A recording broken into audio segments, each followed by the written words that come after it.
Hello, this is Martin Gore from Depeche Mode. Hi, this is Dave Gahan from Depeche Mode, and you are listening to My Nerd World.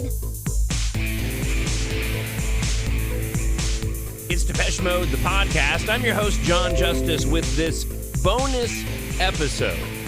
Depeche Mode M, the new cinematic experience directed by Fernando Frias, debuted at the Tribeca Film Festival in New York City yesterday at the time of my recording of the show this week. A lot of, obviously, Depeche Mode fans there in the audience. Friend of the show and the individual who runs the global Depeche Mode fan group, Rob Rom, was there. I've been communicating with him throughout the day and the evening tonight as he gives me his first impressions of the film. Now, if you have not heard, there is a brand new song, one of the 4 unreleased, fully produced tracks from Memento Mori that actually plays during the credits of the film. So here's what we're going to do on this relatively short podcast this week. I'm not going to keep you waiting. I do have the audio of the new song recorded from the audience there at the screening. So the quality obviously isn't great, but it gives you an idea of what In the End sounds like. And just from my personal perspective, as I suspected, those 4 unreleased tracks, if In the End is representative of the quality of those 4 tracks that did not make it on the official Memento Mori release, then we are really in for a treat. In the End sounds absolutely fantastic. Now, we know the title of another track that hasn't been released, Life 2.0. The other 2 songs are, excuse me, still a bit of a mystery. This is addressed at the beginning of the interview that took place after the screening. So Martin talks a bit about when those tracks may or may not come out. We don't get a lot more details. I'll share with you my further thoughts on and expectations of what I think is going to play out later this year when the film gets its official release. So I'm going to play the song so you can hear In the End, again, recorded from the audience. I will share with you Rob Rom's review of the film. Also, I grabbed another review from the home forum, depeche-mode.com, and another individual who was there at the screening giving their thoughts on the film. And then I pulled the audio taken from the crowd at the Q&A after the debut of the movie with Martin and Dave and the director, Fernando Frias. The audio is a little bit hard to hear because it was recorded from the audience, and so I did my best to go in and clean it up. So here is the new song, which is kind of an old song, even though it hasn't been released, from the last album that didn't make it on Memento Mori, In the End. And then I'll come back on the backside, and we'll talk a little bit about the film itself. Come on, roll! New song, new song! Are you forever looking back? Woo! The lost between the cracks, empty sense where none is at. Throwing sparks into the black. Heaven knows what's underneath. Use these words without belief. Heaven help you when you break. I don't think so anyway.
And you can tell, even with the poor audio quality, the production on that song sounds absolutely fantastic. I was shocked when Rob had reached out to me, Rob Rom had reached out to me and said, hey, they're playing a new song at the end credits of the movie. So my expectation, and then we'll get to Rob's review here, is based off of what Rob said, I think there's a good possibility that when we get a physical release, and we will get a physical release, that will get the entire show. That being said, this being more of a concert film, perhaps it'll be something, as I had suspected and speculated on previous podcasts, more akin to what we received with 101, where we got the 101 movie in the box set, and then included was a handful of songs to further round out the entirety of the show, even though we'd never got an official from beginning to the end encore release of the 101 show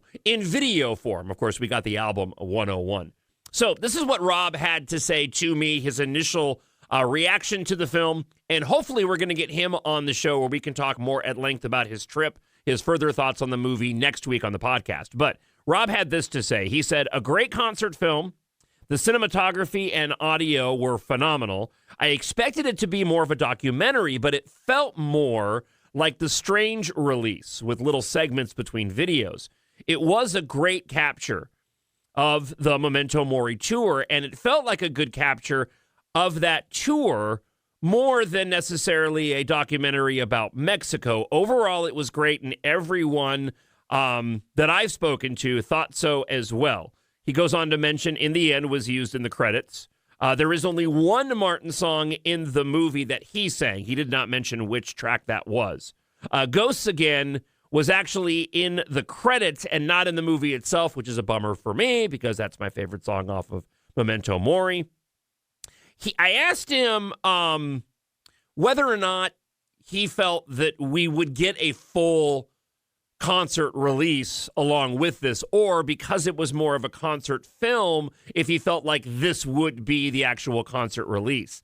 And he says it is more true to the set and the order of the set with some omissions. So again, it kind of feels a bit like maybe 101's not the right example. I was going to say that with 101, we got, a lot of songs from the tour, although recorded at different venues. This sounds like the baseline of the movie was the concert, and then they were spiking in segments relating to the documentary aspect and life in Mexico, relating to death. He did say that he found it a little annoying that the song title and the album the song was from was actually shown on screen before the beginning of each song, so as a bit of an intro. So Policy of Truth pops up, and they're playing Policy of Truth, and it says Policy of Truth from Violator up on the screen. Now, what's interesting about that, and this is just rampant speculation on my part, and that is that I was told initially, even though there's perhaps a different reason now, but I was told initially that there were some licensing issues relating to getting the film done. Now, over the course of the decades that Depeche Mode has been making music, I can't help but wonder what the current licensing agreements are relating to older tracks and what labels actually own those tracks at the moment. And whether or not the inclusion of the song and which album it from might have been a way to deal with licensing issues. Either way, I'm curious to see what kind of font they used, how prominent is it on the screen. But for more casual fans to go out and see this film, and Dave actually mentions in the Q&A, you'll hear that they had to trim back the entire set list because he was saying that nobody wants to stay in a movie theater for 2.5 hours. I would have for a Depeche Mode show, be that as it may. And so you wonder if, in an attempt to sort of bridge the gap with the more casual fans that may not be as familiar with the songs, this was a way to go and do that. Now, the other review I wanted to share with you is from Jazz, as I mentioned, from the Home Forum. He said, as for the film itself, I enjoyed it, though I was expecting more about the fans in Mexico, but that's down to my own misunderstanding of what this was going to be about. 90 minutes long, mostly concert footage with a good song selection. Nicely shot, some thoughtful poem-like pieces here and there about life and death and its significance in Mexican culture. He goes on to say, hopefully we get a home release with all of the Mexican concert tracks from that show. Something I found amusing was that the majority of the audience didn't seem to realize that In the End that was playing during the credits was the premiere of that song. They were talking over the credits by then while it went really silent, and I said to people sitting next to me, oh my gosh, you realize what this is. I'm surprised how little fanfare there was about it. Wrapping up saying I thought it was fantastic, lyrically beautiful, tempo-wise reminiscent of Newborn for me, talking about In the End, the track. But I don't know if that opinion will hold after I listen to it again. Dave and Martin share vocals, and this was one of the Butler Gore tracks. So there's a little bit of inside information too. I can see why it wasn't on Memento Mori, since I don't think it would have fit, but it's a beautiful B-side, and I really hope we get to hear an official recording soon. So again, just a smattering of views from Rob Rom and Depeche Mode fan, a devotee on the home forum. Listen, I'm probably more excited for the film now than I was before, being that it really is going to be more of a concert film. We've had the documentary style when it comes to Spirits in the Forest, and of course we got the full show with that release, and 101. And when you go back to the description, the interstitial moments, the way it was described in the press release, I suppose now we understand a little bit more of what that was. This was more of a straightforward concert film with a splicing in of Mexico's culture within the film. And again, I'm really excited, and you can hear Dave and Martin sort of share their views on it. And there's an interesting moment with Martin Gore when you hear this Q&A wherein he talks a little bit about the poetry that was in the film and having to go and talk with the band's longtime manager, Jonathan Kessler, about tracking down who the poets were. It's really fascinating. The only complaint that I have is Martin didn't have a lot to say, which is not, untypical of Martin Gore during the Q&A session. So here is that Q&A session, and then I'll wrap up afterwards with just a few more thoughts. The first question I wanted to ask was actually about the song we just heard at the end of the end credits there. I got to see this film a little early. When I first heard that song, I was like Shazamming it, I was looking up the lyrics, I was like, what is this song? And then I realized, oh, this is an unreleased song, right? Tell us a little bit about it. So, I think we mentioned a long time ago that there were 4 extra tracks that we recorded during the making of Memento Mori. And ever since, people have been asking me all the time, when are they coming out? Where are they? When? Well, that's one of them. and you can keep asking me about the other 3, because I have no clue.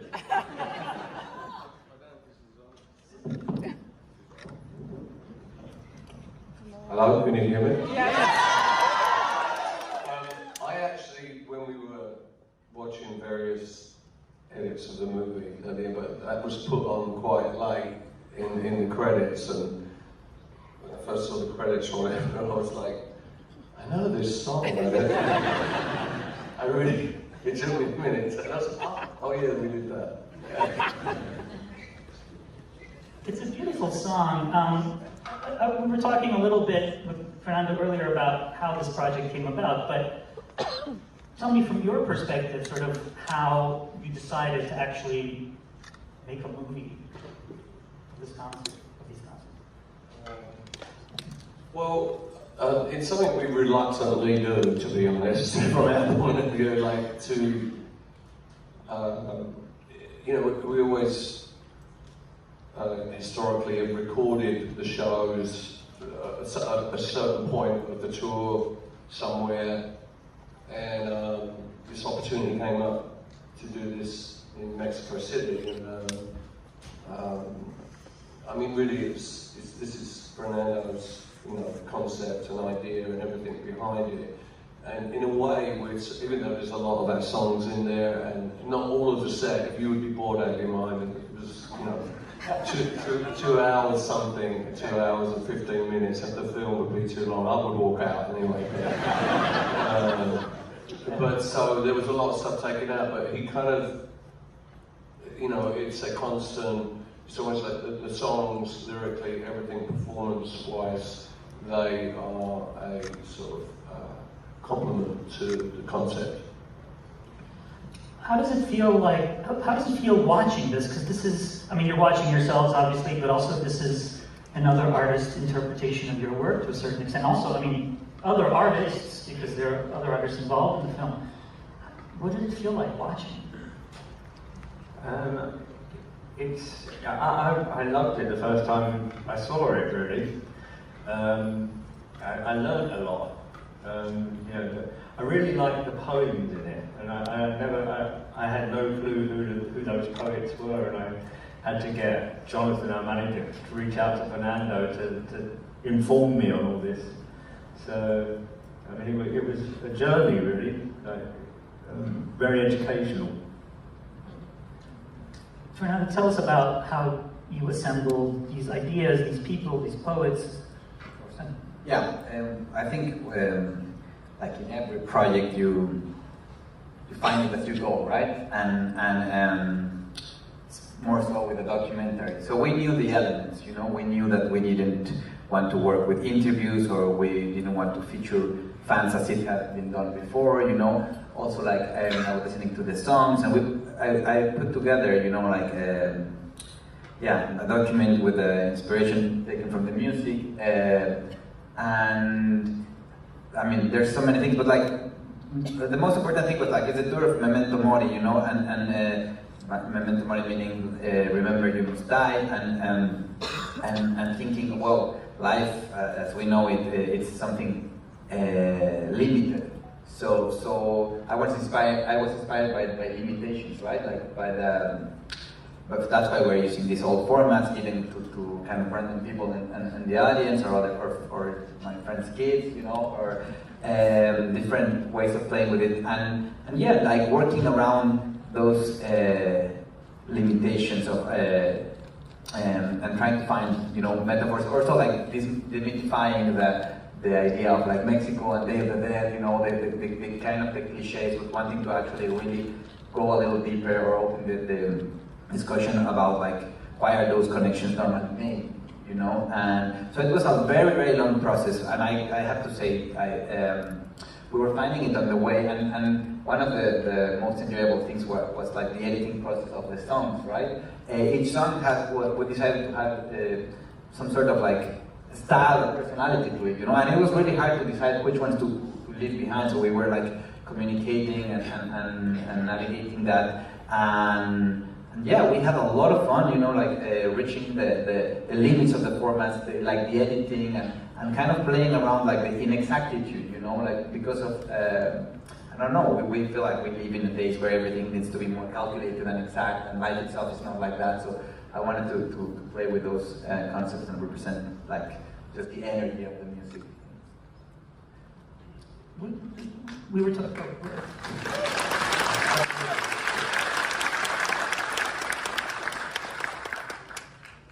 We were talking earlier about the challenge of this film. I mean, the shooting the concert. You were talking about, you know, recording the sounds of the concert. I mean, you mic'd the crowd. Tell me a little bit about how that worked. Yeah, like there were 3 shows, and each one was different a little bit. And I mean, we had like 3 chances, and we were learning as we went.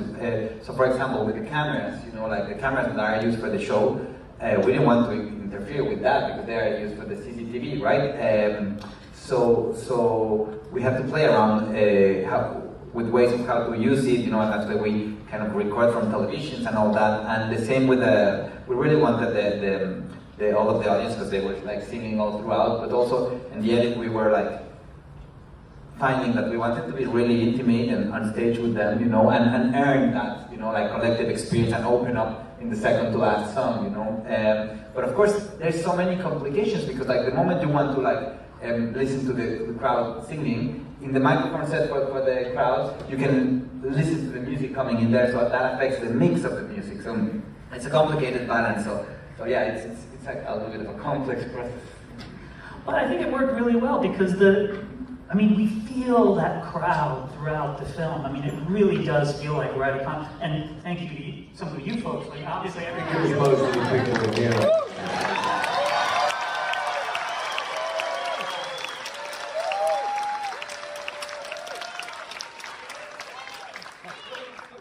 Get the sense, you know, even though most of the film is, most of the concert stuff is you guys performing, it really does feel like such a collective experience. The crowd, the audience, they're part of the experience, and they're part of our experience. It's very hard to, I think it's really hard to capture. I mean, I think Martin and I were really pleased with what Fernando did here in the end with it, because from our perspective, when we're on stage, you know, one of the things about a Depeche Mode concert is it's a communal experience, and I think it's really difficult to capture that. There's only very few kind of like films that I've seen, and I've seen a lot of films. I'm a fan of watching films of music and bands and stuff like that, but there's only very few, I think, that really manage to capture that, well, certainly from our perspective, how that translates. And it is a fine line. Watching ourselves, of course, you know, is kind of painful. But it's I can't really explain what happens when you actually are performing. It is a strange kind of spiritual experience, to be honest, that happens. And it's because we're together. It's because we're communicating somehow through music. You know, it's an incredible thing. Has that experience changed for you over the years? Has your relationship to the crowd changed over? I mean, you've been performing for so long. It's got bigger. There used to be 20 people, you know, like if we were lucky, and maybe a dog or two or something like that. Yeah, I mean, just the sheer size of the stadium there was overwhelming, actually. There's a couple of shots which Fernando very cleverly put in, almost at the end of where you kind of get the scale of the amount of people that were in there. And I you know, at that moment, I actually got the kind of hairs on my arms stood up, and I was like, wow, because I know what that feels like. Yeah, it looks like all of Mexico came out to see you guys. I mean, the crowd is so huge. No, I was just going to say that I think that there were some like lucky things as well, because you know we played in Mexico City after a month off, so we all came back a little bit fresher. We played in Mexico City right around the Day of the Dead. I don't think don't think somebody thought about that a lot. Did you, Jonathan? I'm sure that must have been luck.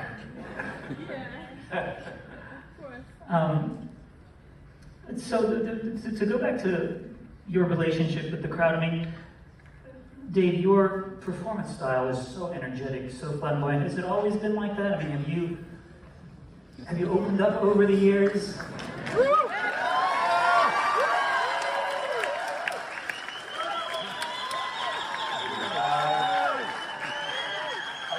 I think that I try to just become the song and become the performance, and I've learned what's happened over the years, and it's quite natural. But you know, if I really embody the character that is up there performing the songs, and with the response, of course, from everybody in the audience, it's just easier for me to do it like that. When it's flowing and when it's really good, I really enjoy the performance.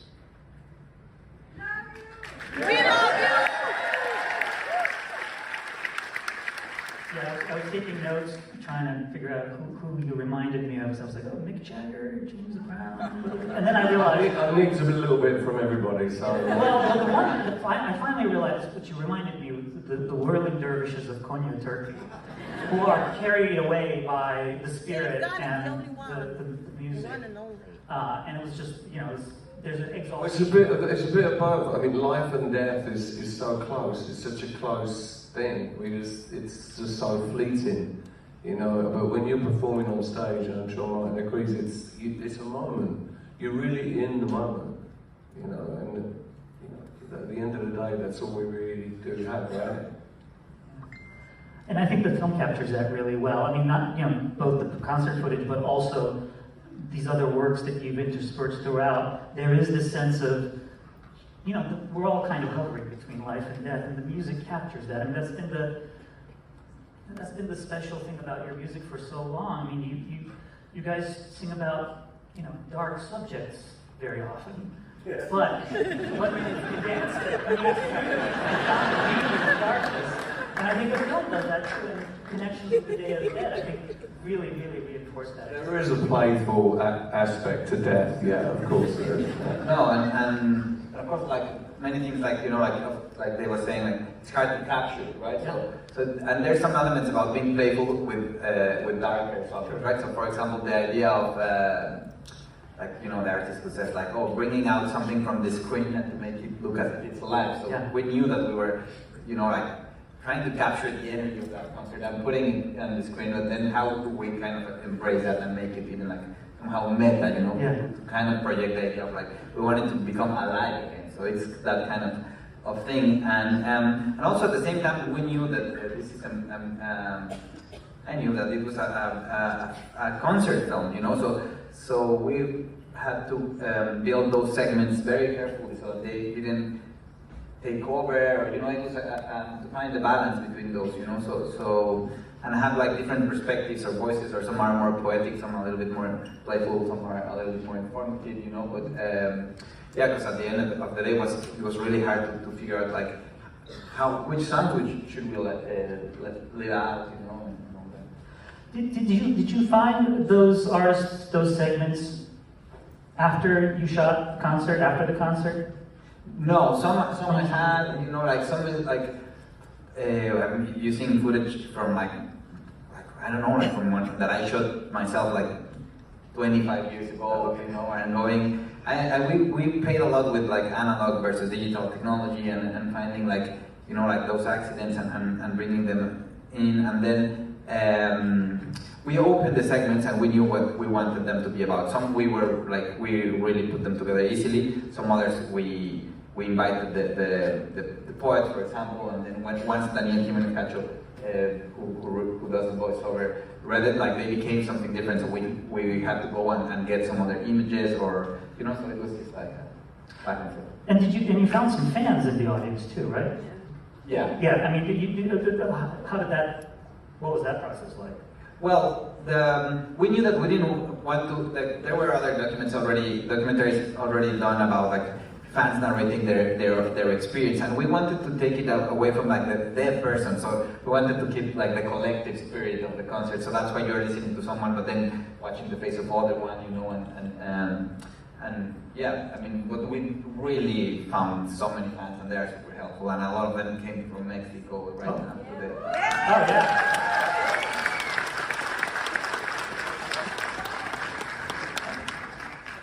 Let's talk a little bit more about, you know, the analog aspects of the film. I mean, with the analog TVs, and I mean that was, you know, I've always thought of Depeche Mode as a very technologically forward band, very technologically astute band. But obviously, you've been performing, you've been around for so long, and so, you know, when I think of, you know, my old Depeche Mode cassette tapes, you know, or the LPs or the CDs now, you know, which you know, a lot of people think are obsolete. I mean, it is fascinating to think about, you know, all the old formats that we saw you in, and now we can watch it here. And then the way the film kind of reflects all that back to us, I thought was fascinating. What did it feel like watching that stuff for you guys? Well, that is something that we, you know, obviously are very aware of. We've been around a long time, so everything's changed. Many times. The Memento Mori tour, I mean, this was an immense tour. You toured for, I believe, over a year. I have this number, 112 shows. Sounds about right, I guess. How do you keep your energy up during a tour like that? I mean, given how energetic you are, how do you keep it going?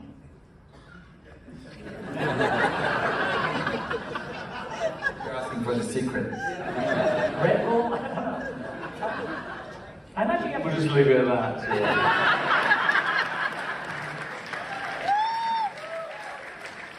But you have to get in shape for a tour like this, right? No. A little bit, yeah.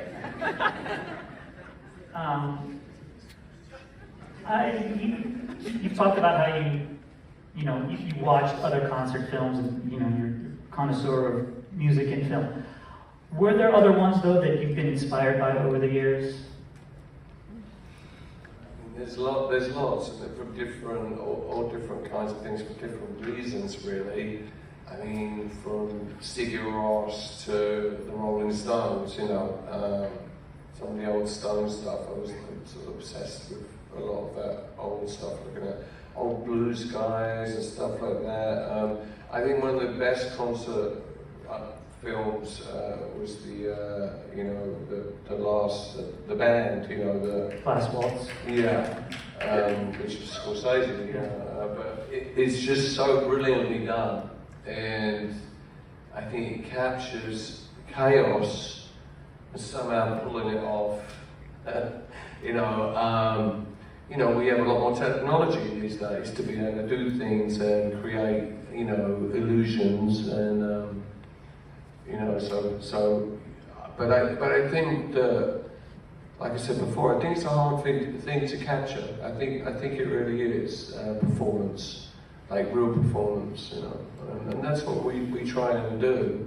And it changes a little bit every night, really, and all those things. I know we stick to the plan, but it really depends how you feel. I mean, you change every day, and over the course of a year and a half of putting a tour. So. Are you always aware of the cameras when you're being shot like that? A few of them this time because there were drones. So there was a couple that got a little close. Like, what is it? I don't see so well, so I'm like. But there was cameras everywhere. I mean, that was one of the things we wanted to have. To be able to capture all these different things, and to capture as well the band, what was happening between us on stage, because we had a lot of fun, up there. When it's working, we really have fun together, and you're in sync with each other, musically, and it's humanly too as well, which that's not easy to do. That really comes across in the film, I think.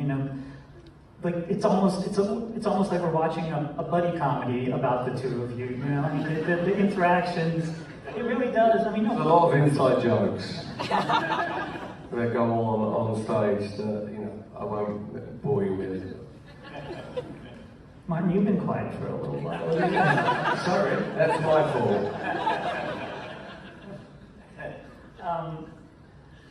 Fernando, I wanted to ask you about this.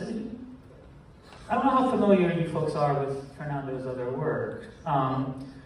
He's one of the most exciting filmmakers working today, and there are two of his films, one called I'm No Longer Here, and then the other one, I Don't Expect Anyone to Believe Me. They're both available on Netflix, you can watch them. Thank you. But he's also, he's a filmmaker who's very connected to the musical subcultures of Mexico. I mean, I'm No Longer Here is all about cumbia. He directed the first season of Los Espookies. And tell us a little bit about Depeche Mode and Mexico. Well, that's I mean, there's when I first started talking about this project, I knew, to me, Depeche Mode, it's a band that in Mexico, like everybody everybody knows and everybody loves it. And I mean, it's not a.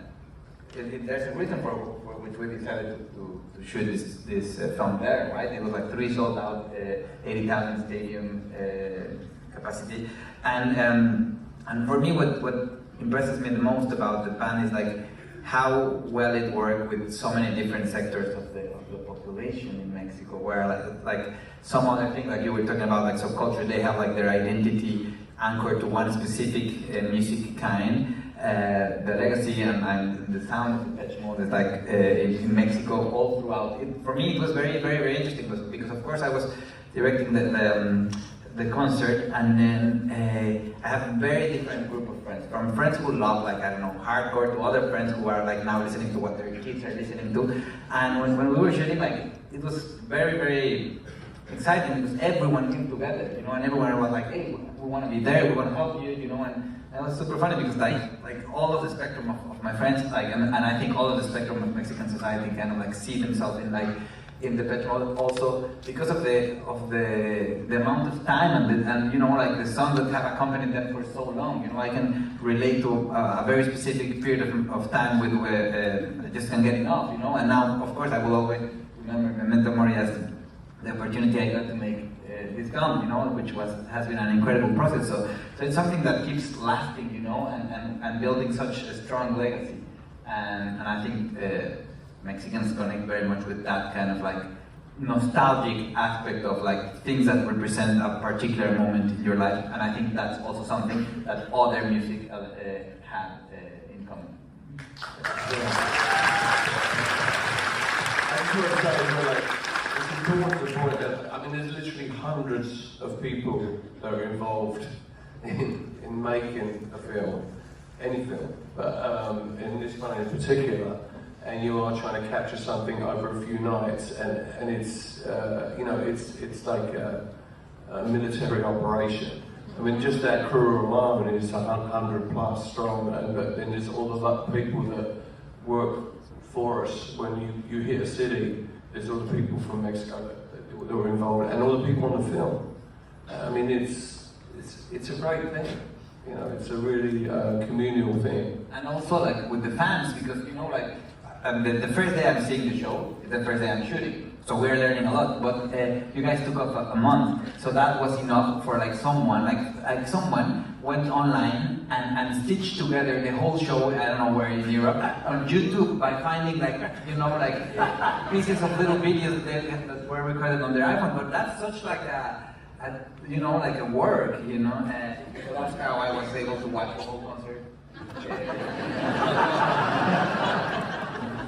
So you stole it, that's what you said. Somebody else was on YouTube. It's alright, we've always done that, so it's One thing as well that I meant to mention the last time I spoke is that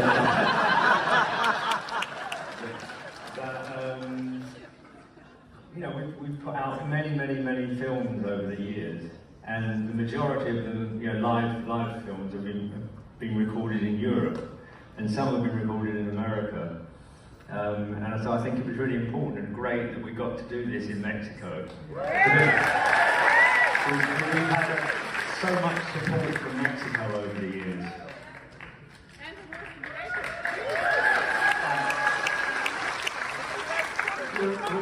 We can't hear you, love. You're going to speak up. Yes. Sorry. It was a great film. She was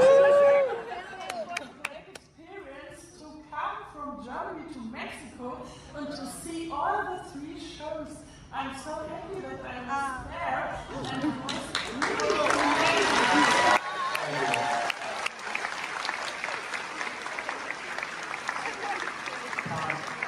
We're running out of time. I just wanted to check out, this film is coming out later this year, right? I don't think there's a specific release date set yet, but it's going to be, I guess, in the fall sometime. I mean, this is the world premiere. So everyone should please feel free to let everyone you know about the film. And before I thank these guys, I want to thank all of you that came out. I had seen this film in the basement of my house. They let me see it, you know, because I was going to be doing the moderation. Seeing it here it was like a religious experience. It was like watching 2001. It was incredible, and you folks had a lot to do with it. Thank you. Thank you, guys. Thank you so much. Thank you all. And of course, there's no talk of the future within that interview. I thought the guy that did the interview, whoever, I don't know who he was, but I thought the individual who conducted the interview did a decent enough job. It wasn't quite as trite as what we've heard from other interviews, and certainly not the interview that was done for the launch of Memento Mori, which was just one of the worst interviews I think I'd heard of the band, especially after everything that had transpired. Be that as it may, if you've seen the photos from the event, Martin and especially Dave look absolutely fantastic. Dave looks like he's aged. He looks 10 years younger. I'm going to say he's aged less than a decade, but that's what I'm trying to say, is he looks 10 years younger in those photos. They both look absolutely fantastic. And I don't know, this has me excited for the future. I just got a vibe watching Dave and Martin and watching that interview that this certainly was not the end by any stretch. I mean, this seemed like a band that was still in motion, not a band that was getting ready to wrap it up. So we'll see what other information comes out, if there's any subsequent interviews done with Martin and Dave in the wake of this debut at the Tribeca Film Festival. And of course, the interviews and the promotion that will come later on this year in the fall. We've heard that the documentary should be officially released sometime in November. So, all right, that's your bonus podcast. I'm going to get out to my weekend. The show will be back again Wednesday or Thursday next week, and hopefully we'll be talking with Rob Rom from the Global Depeche Mode fan group. As always, drop me an email, Justice. No, that's my work email address. Sorry. TalkShowNerd@gmail.com. TalkShowNerd@gmail.com. That's where you can find me there. Or if you're enjoying this up on YouTube, leave a comment there, and we'll share those on next week's show. As always, I hope wherever you are, you're happy, you're healthy, and you're safe. God bless, and I'll talk to you next week. Bye.